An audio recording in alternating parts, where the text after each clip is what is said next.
हमने आजादी किसी की दया और रहमत से नहीं पाई और आजादी की रक्षा भी हम खुद करने में सक्षम। वैश्विक ताकतें अलग अलग प्रकार के षड्यंत्र करती रही हैं, आगे भी करेंगी।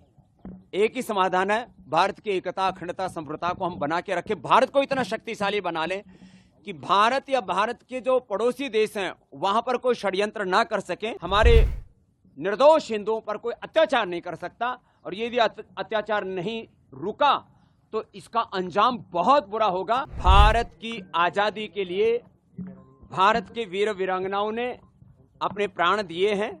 भारत की एकता, अखंडता, संप्रभुता और भारत की आजादी की रक्षा के लिए भी भारत ने अपना पुरुषार्थ और पराक्रम किया है।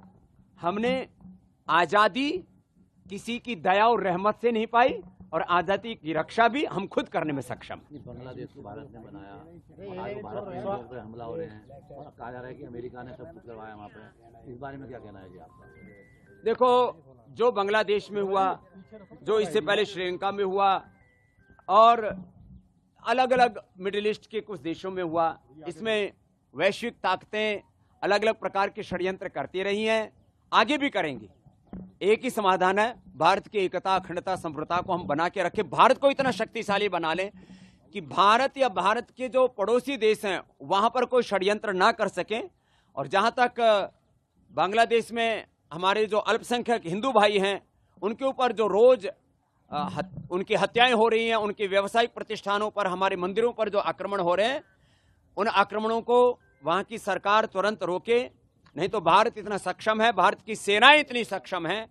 हम राजनीतिक दृष्टि से, कूटनैतिक दृष्टि से, सामाजिक और वैश्विक दृष्टि से आज इतने शक्तिशाली तो हैं कि हमारे निर्दोष हिंदुओं पर कोई अत्याचार नहीं कर सकता। और यदि अत्याचार नहीं रुका तो इसका अंजाम बहुत बुरा होगा। वहां की जो नफरत फैलाने वाली जो ताकतें हैं, जमायत इस्लामी से लेकर के और तमाम तरह की जो मजहबी उन्माद में डूबी हुई हैं, उनको सबक लेना चाहिए, नहीं तो उनका भी समूल नाश हो जाए। गुरुदेव, जो जातीय जनगणना की बात की जा रही है लगातार इंडिया गठबंधन, सड़कों से लेकर के संसद तक जातीय उन्माद देश में पैदा करना, मजहबी उन्माद पैदा करना, ब्राह्मण, क्षत्रिय, वैश्य, शूद्र, आदिवासी, दलित, वनवासी भारतीयों को आपस में लड़ाना, अगड़े पिछड़ों का विभाजन और ओबीसी, दलित, मुस्लिम, कोई अलग अलग प्रकार के